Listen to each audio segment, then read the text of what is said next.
This week on the BackTable podcast. The other notable change is that based on one study in particular, we know that women's risk of bladder cancer is lower than men's by about 3 or 4 to 1. However, women tend to be diagnosed later in the course of disease and have actually lower disease-specific mortality. But what we found is that women do have a lower risk, and the age is not a particularly good differentiator in women the way it is in men. And so in the absence of other risk factors, we said women can't make it into that high-risk group just by age alone.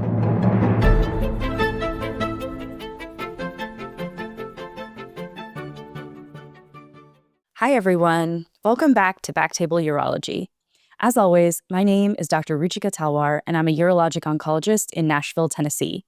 Today, I'm really excited to be joined by, honestly, one of my favorite people, my partner, a fellow Knicks fan, but most importantly, a great figure in urologic oncology who has helped shape the way we treat patients with urologic cancers, but also just improving the overall care that we deliver in the field. Dr. Dan Barocas, joining us from Vanderbilt University. Dan, thanks so much for being here. Thank you, and thanks for that very kind introduction. So today, we're going to be diving into the new updates to the American Urological Association's Microhematuria Guidelines. I want to just start off by asking you, what really brought about the need to update the 2020 guidelines in microhematuria? Primarily, there is an AUA guideline process that involves a periodic reevaluation of each guideline that they put out. In this case, we were asked to review the status of the guideline and to guide the methodologist to perform a literature review to determine if there were new studies out that would result in a change in our recommendations. And so we went through that process and found that, in fact, there were some important new studies that evaluated and validated the risk stratification system in the 2020 guideline. And we noted that some of those warranted changes to the risk stratification system and the recommendations based on that. In addition, there were some new studies in the biomarker space that were dedicated and involved microhematuria populations instead of mixed populations or follow-up bladder cancer type population. And those enabled us to make some more specific recommendations about the use of biomarkers. Yeah, so I think, what's interesting about microhematuria is it seems like a pretty straightforward workup in most cases. It probably is. What I find frustrating is the recurrent microhematuria patient. And I think it can be a challenging sort of nuanced conversation with that patient who has been through multiple cystoscopies, who has had multiple scans, all of which were negative, who may have some risk factors, may not be very high risk. But, it seems like it's a little bit overkill. And so, before we dive into the specific changes in the guidelines, just knowing your care for patients, I'd love for you to share a little bit with the audience about how you approach that specific scenario. First, you're not alone. This is probably the weakest part of the literature on microhematuria, is what to do after a negative evaluation. There are some imperatives. If you've evaluated someone for microscopic hematuria and that person later develops gross hematuria or irritative voiding symptoms or even increasing degrees of microhematuria, reevaluation should be considered. The rest of it is unclear. So somebody who has 8 red blood cells per high power field every time they go to the doctor, those are confusing situations. Or, for example, people who have conditions that do cause microscopic hematuria but don't necessarily need to be treated, like non-obstructing kidney stones or BPH, or maybe potentially prolapse can do that, or meatal prolapse in women. So there are conditions that make somebody continue to have microscopic hematuria. The rub is that, we don't want to over-evaluate these people, and nor do we want to ignore potentially significant sign of urologic pathology. And so it's a balance. The recommendations now are to have a shared decision-making discussion with the patient to say, should we check again or should we release you from care? I think in my practice, what I tell people is this is our only signal for knowing something's wrong in the urinary tract. So we wouldn't want to ignore it forever, but we also don't want to, evaluate you every year. I often will recommend continue to check it with your primary care doctor. And if you're still having blood in your urine, I wouldn't check you again this year or next year, but maybe thereafter it would be warranted. I think one has to acknowledge in those discussions that the likelihood of finding malignancy is low to begin with, and it goes down after you've had a negative evaluation. So the yield is lower and lower. So that should be part of that shared decision-making discussion. Yeah, absolutely. And I think it's a good time to remind ourselves that cystoscopy to us seems really benign and straightforward and a quick 45-second look in the office. But to patients, it's a lot. I mean, it's a sensitive exam and it's uncomfortable and it's not something that they love to go through. So I think just reminding ourselves of that too. Absolutely. And potentially a day or a half day off of work and some cost, risk of infection and so forth. So it is not a trivial thing to put people through. Yeah, absolutely. Okay, so now let's talk about the specific guidelines. Maybe we can just go section by section and talk about what's new. The definition of microhematuria remains the same, but in terms of initial evaluation, was there really any updates that we should be aware of?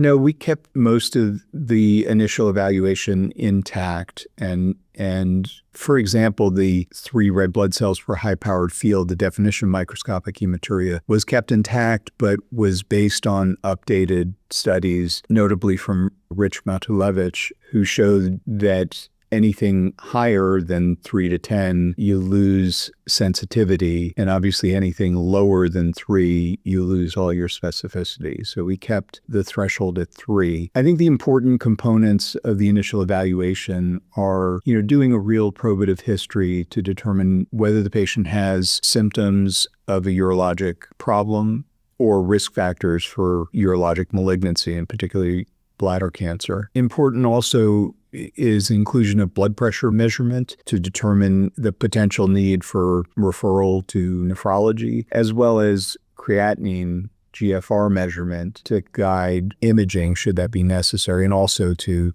check kidney function to determine whether nephrologic evaluation should also take place. That being said, even people who do have medical renal disease still require risk-based evaluation by a urologist to rule out bladder cancer and other urologic problems. That's a great segue into risk stratification. You mentioned earlier that that's an area where we saw some changes. Could you dive in a bit? Sure. Again, I want to emphasize that the changes that we made are evidence-based and guided by a methodologist who follows a strict process. We found several articles that set out to validate the 2020 risk stratification system. What we found is that, number one, the risk factors that we included in the risk stratification system are appropriate. Those are the real risk factors for bladder cancer. The other thing we found is that indeed the low, intermediate, and high risk groups do differentiate people in terms of their risk of bladder cancer or other urologic cancer. However, we found that low risk group really has a negligible risk, between 0 and 0.4% chance of having bladder cancer. And with that realization, we said, that is so low that we actually don't recommend immediate evaluation. Whereas in 2020, the recommendation was shared decision-making to decide between repeating the urinalysis at some point within 6 months or undergoing cystoscopy and renal ultrasound. We now say cystoscopy and renal ultrasound is not warranted in that low-risk group. Repeat the urinalysis within 6 months. If you're still seeing blood in the urine, then it's time to re-stratify that patient and proceed with a risk-based evaluation. The other notable change is that based on one study in particular, we know that women's risk of bladder cancer is lower than men's by about 3 or 4 to 1. However, women tend to be diagnosed later in the course of disease and have actually lower disease-specific mortality. And this is thought to be due to misattribution of microscopic hematuria to urinary tract infection. And so we really emphasize in the guideline the importance of, if you think it's some benign cause, especially urinary tract infection, prove it, with appropriate testing, treat it, and then repeat the urinalysis. But what we found is that women do have a lower risk, and the age is not a particularly good differentiator in women the way it is in men. And so in the absence of other risk factors, we said women can't make it into that high-risk group just by age alone. And we kind of knocked down the age groupings to say women less than 60 in the absence of other risk factors belong in low risk or low negligible risk category. Women 60 and over, or those with risk factors, belong in intermediate, and only if they have other high risk features like greater than 25 red blood cells or a history of gross hematuria would they get into the high risk group. Those are the changes that we made based on additional evidence and validation studies of the preceding guideline. I will just mention that we know this guideline is imperfect. Like, we knew putting out a risk stratification system in 2020, it hadn't been used before, and we created it, recognizing that people would appropriately do studies to validate or invalidate it, and that it would need to be updated periodically. And so it's an iterative process that will continue. I've seen subsequent studies kind of refuting the age stratification for women now. And so in the next version of the guideline, we may see something different, actually. The other point I would make, and this, again, Rich Matalevich, I credit him for thinking this through, is that these recommendations are basically based on the identification of bladder cancer, the risk of bladder cancer. If we designed a microhematuria evaluation to identify kidney tumors or upper tract urothelial cancer, it might look different. And so it's an evolution, and we're at a snapshot in time in that evolution. Yeah, I think that's a really great point, because there are other causes of hematuria, microhematuria, that are detected during these workups. I wanted to just take a moment to cover the specific risk factors that you've alluded to that potentially put someone in a different risk category. Sure. There's a really nice table in the guidelines where you all have listed those out, but just wondering if you could share that with the audience. The main risk factors that we talk about are sex, age, smoking, degree of hematuria, history of gross hematuria, and then persistence of hematuria, as I explained, with the low negligible risk patients, if they have not been evaluated, as we recommend, should not be evaluated immediately, but then have hematuria on a subsequent urinalysis, then they would bump up into the intermediate or high risk, depending on the degree of hematuria. So those are the basic criteria. The other criteria that we talk about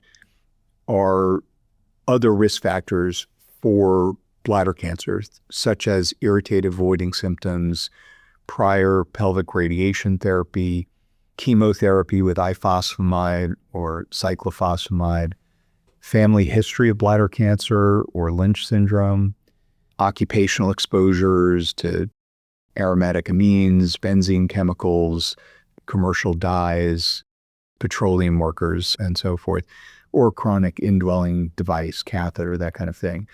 I would add that there are the familial syndromes that predispose to kidney cancer also should be taken into consideration. So even if somebody doesn't meet the criteria for cystoscopy, but they have this family history of VHL or Birt-Hogg-Dubé or something like that, those folks should undergo renal imaging. Yeah, or Lynch syndrome. Or Lynch. Yeah, Sure. yeah. Similarly, let's just break down the table that reviews the specific risk stratification for the audience as well. Sure. So the low negligible risk category, which, as I said, is a really low risk category, a risk of somewhere between 0 and 0.4%. Those are folks, women age under 60, men age under 40. They've either never smoked or they have a 10-pack year or less history of smoking. They have 3 to 10, no more than 10 red blood cells per high-powered field, and none of those additional risk factors that we talked about, the Lynch syndrome and radiation and those sorts of things. And again, those people are so low risk that we don't recommend any intervention except checking it again in a few months. The intermediate risk group is characterized by, now women greater than or equal to 60, men in their 40s or 50s, a smoking history that's 10 to 30 pack years. I'll say parenthetically, it's not always easy to quantify that. That's also imperfect. Current former is also potentially relevant. There are other ways to quantify it, but this is how a lot of trials, for example, in lung cancer are structured.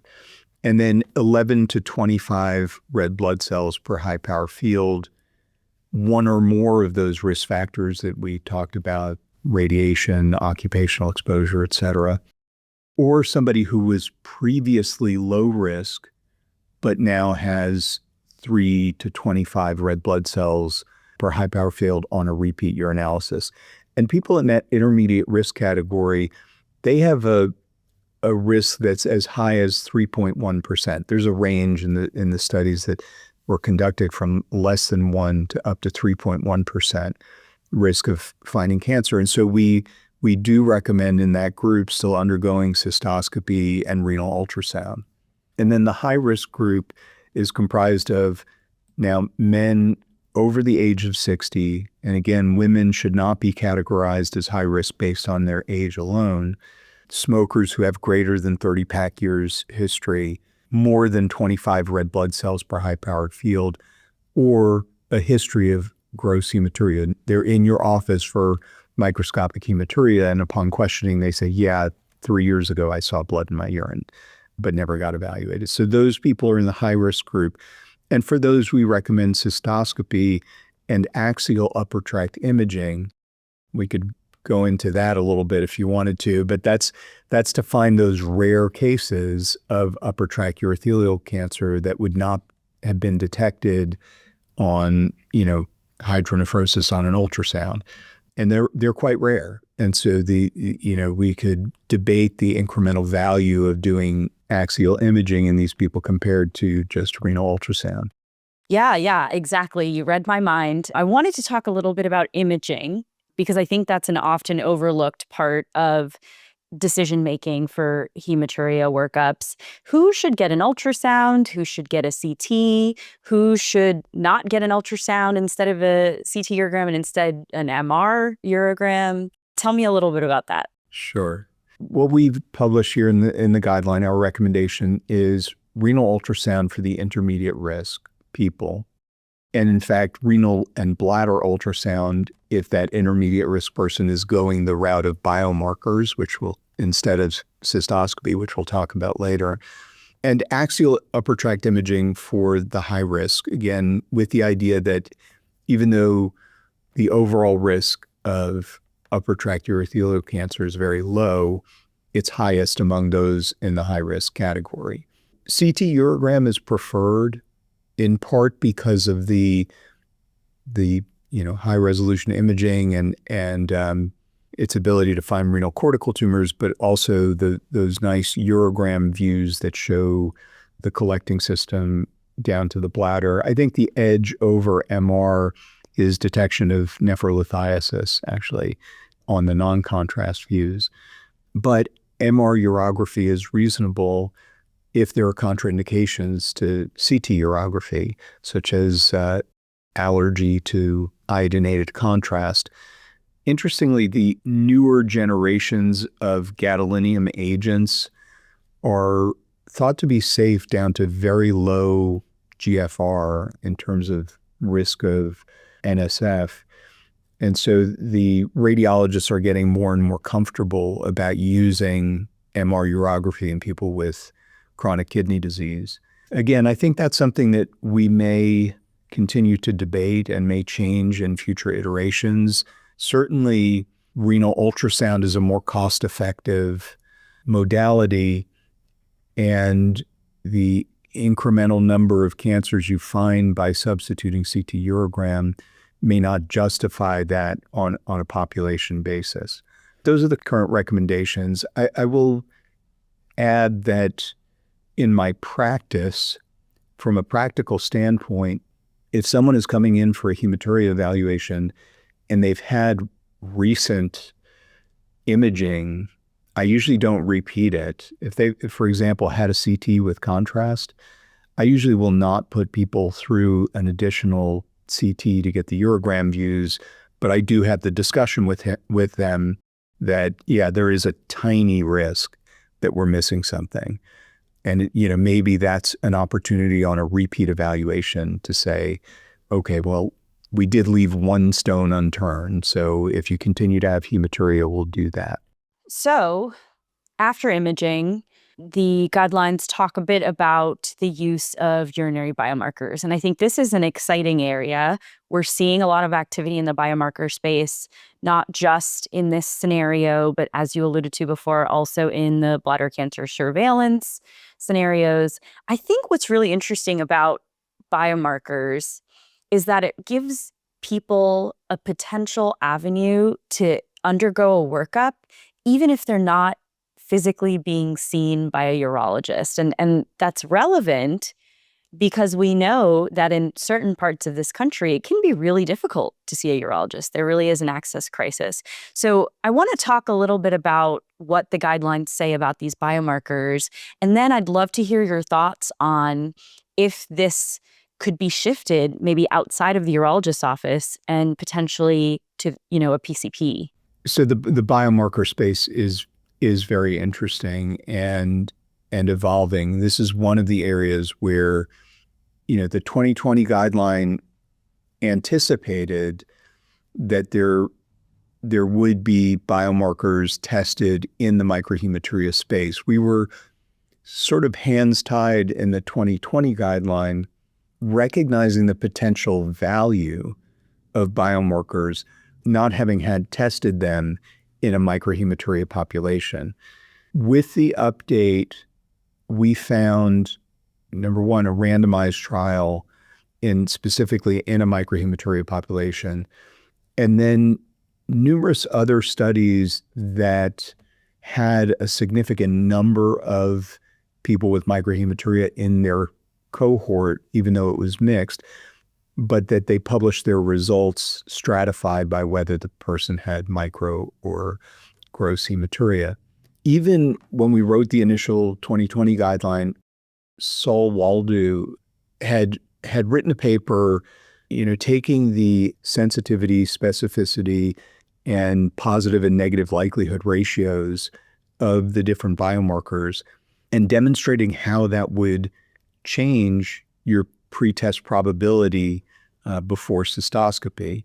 So, for example, if you are in the intermediate risk group, again, where the risk is somewhere, below 1 up to 3%, if you have a biomarker that comes back negative, it's going to knock that pretest probability of cystoscopy down to something very negligible. Whereas if it comes back positive, it's going to bump up the pretest probability of cystoscopy to more like what it would be for a high-risk person who's in the 1 to 6% risk range.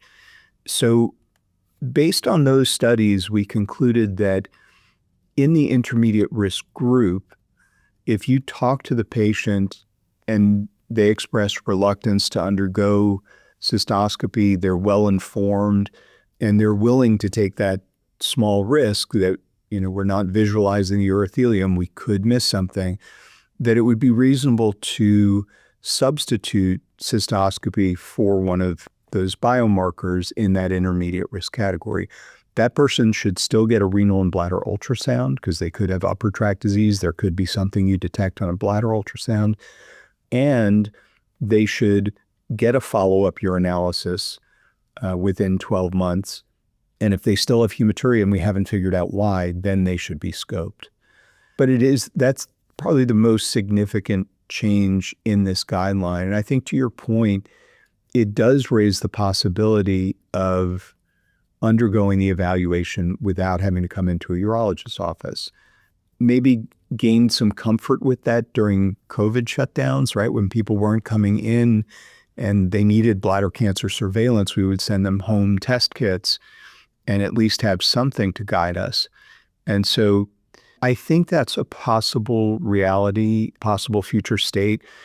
I'm not sure how much the primary care doctors will feel comfortable executing a hematuria evaluation without input from a urologist, much as they often don't pursue an elevated PSA and they'd rather have us look into it. I will say that one of the problems, even though the guideline is sort of structured to mitigate overuse of resources, to minimize the number of low yield evaluations, we have maybe an even greater problem with under-evaluation, not being referred patients who ought to be evaluated.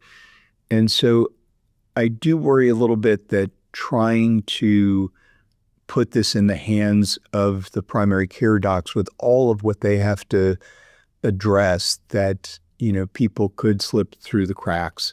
On the other hand, if it became very widely used, maybe we would do better at refining this pool of people who do need evaluation and setting our minds at ease about the ones with negative biomarker tests.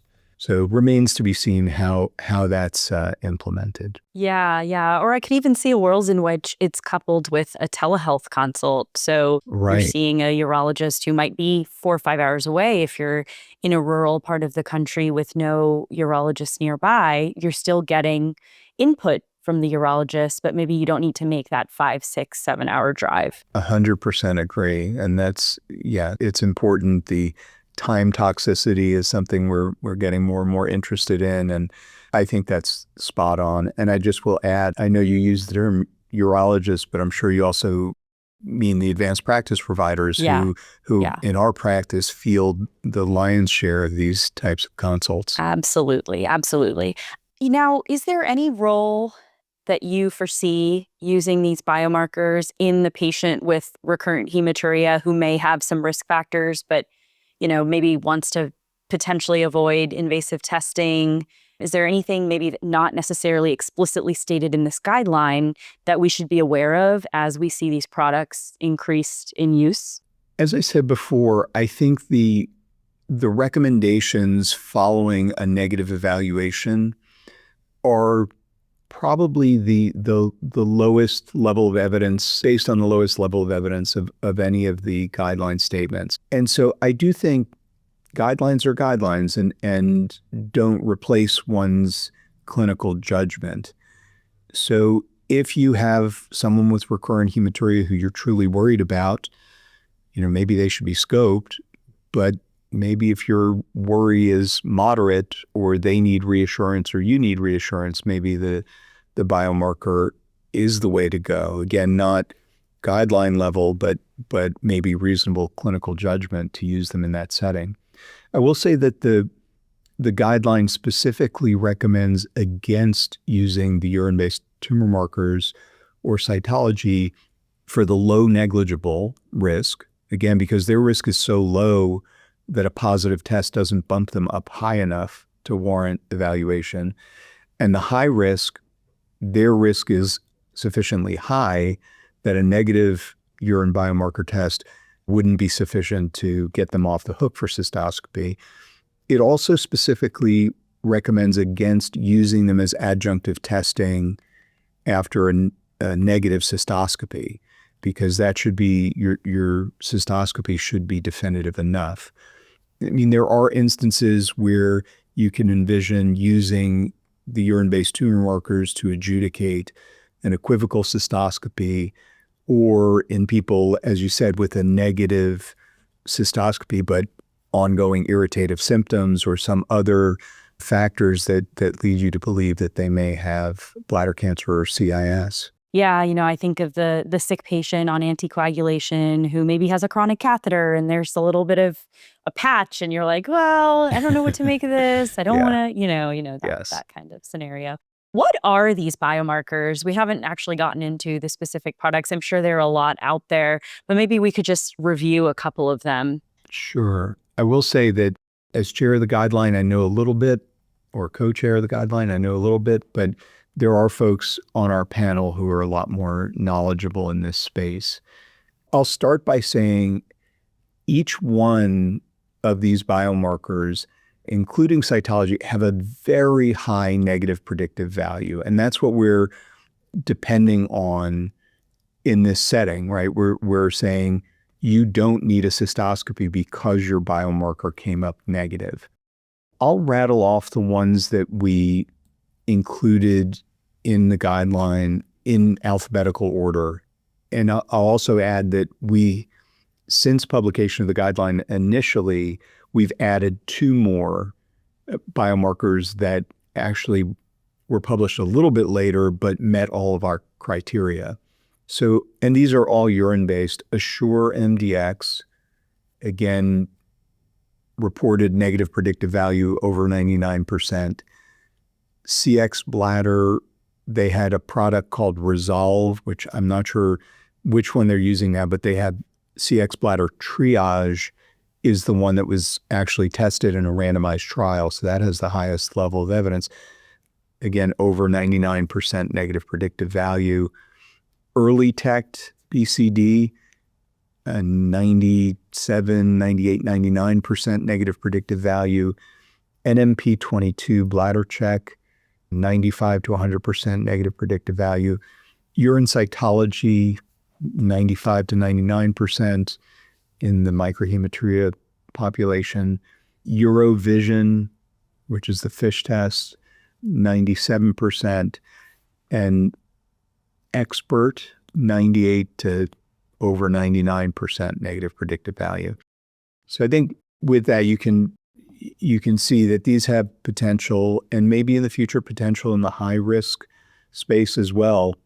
But for right now, recommended in the intermediate risk patient who's willing to forego cystoscopy. Yeah, and I think, you and I both have colleagues who are thinking a lot about what the potential impact of cost could be here. So I think in the future, we'll have a better idea of the, obviously, cost to the healthcare system in general, but also specifically to the patient. Exactly. And I think those are important to consider in the health system. Part of the guideline process at AUA, for better or worse, is to judge the interventions on their merits without focus on cost. That could be debated, but for right now, we do so without considering cost. So, you called out specific areas that in 2020, perhaps the guidelines foreshadowed some eventual change.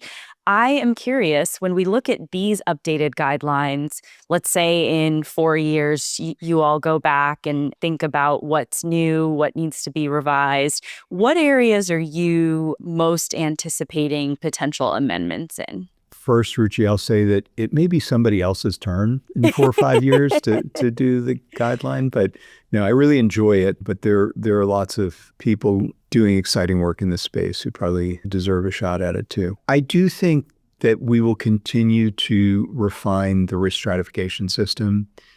We had a sort of healthy debate about whether this checklist kind of approach is appropriate as compared with a nomogram type approach, or so many points for this versus so many points for that. In other words, history of gross hematuria is probably a much higher risk factor, higher level risk factor than just being a man over 65. And so there may be ways to not just refine the risk stratification system based on, where to make the age breaks and things like that, but actually to make it more like a nomogram where it's weighted by the degree of risk associated with that particular factor. Another item that's coming up is there are now automated cell counters. I've been reading a book about a guy named Buffon, who was a naturalist in the 1700s in France, who developed this system for statistics. It's called the pin drop test. You drop a box of pins on a tile floor, and you can, if you do that experiment several times, you can determine the probability of how many pins will be crossing over two tiles. And that our cell counting strategy is based on that principle. I don't know if you've ever done it, but it's literally looking at a microscope where the field is subdivided. And so one high-powered field is defined. But the humans are being cut out of that business, and the machines are doing it now. And so I think we're going to need to take another look at the extent to which the automated cell counters count the same way and if the risk cutoffs are the same. So that's, I think, coming. And I'll say parenthetically that the hope is that the labs will report ranges that are consistent with our concerns. In other words, if they call normal 0 to 5 and we're calling 3 and above microhematuria, that's problematic. I think those are the major things. That the extent of use of biomarkers is probably going to evolve. The question of whether to continue recommending CT or axial imaging for the high-risk patients, I think, will evolve. And if we do have more robust follow-up studies, and I think, again, Rich Matulevich is working on a large-scale study and cohort within the VA system that might answer some of these questions. But I think if we had more robust data on follow-up after a negative evaluation, we can make some more concrete recommendations about how to manage those patients with recurrent hematuria. Yeah. Similarly, as we wrap up here, what are the big takeaways for urologists, as you rightly pointed out, advanced practice providers who are seeing these patients? What are your big take-homes that they should be aware of? Sure. One, don't ignore microhematuria. Don't pass it off as though it's probably just an infection. Let's figure it out and determine whether the patient needs to be evaluated further. Risk stratification is crucial to know whether to evaluate somebody and how to do so. The big changes in this guideline are, now a recommendation not to evaluate those in the low risk category and really just to repeat the urinalysis to determine if it's persistent. And then that big change in the intermediate risk group where we're saying, yes, the general recommendation is cystoscopy and ultrasound, but for well-informed people who want to avoid cystoscopy, the use of a urine-based tumor marker is appropriate in that setting to determine whether or not to perform cystoscopy. And so that's a big change. Those people, again, should still get a renal and bladder ultrasound and should get a repeat urinalysis about 12 months out if they didn't get a cystoscopy. Those are the major changes that we made. And I think that risk stratification, risk-based approach is really compelling because, again, bladder cancer can be lethal. If we don't find it in a timely fashion, it can be really tragic. But on the other hand, the evaluations in general are low yield. So we have to strike this balance and, conserve resources where it's appropriate, where the evaluations are lowest yield, but still be persistent and pursue the hematuria etiology in people in the higher risk categories, intermediate and high risk. Awesome. Well, this was such a great discussion. Thank you so much for sharing your expertise with us. It's always just great to hear, your approach to some of these routine but often challenging situations like we talked about. So we appreciate you, and to our audience, thanks so much for tuning in. Thank you so much for having me. Appreciate it very much.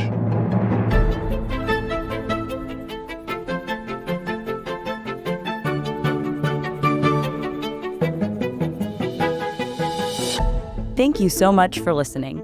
If you haven't already, make sure to subscribe, rate the podcast 5 stars, and share with a friend. If you have any questions or comments, DM us at _BackTable Euro on Instagram, LinkedIn, or X. BackTable is hosted by myself, Ruchika Talwar, Jose Silva, and Suzette Sutherland. Our audio team is led by Kieran Gannon, with support from Aaron Bowles, Gabe D'Agrazio, and Josh Spencer. Design and digital marketing led by Brian Schmitz. Social media and PR by Chi Ding. Administrative support provided by Judy Dela Cruz. Thanks again for listening, and see you next week.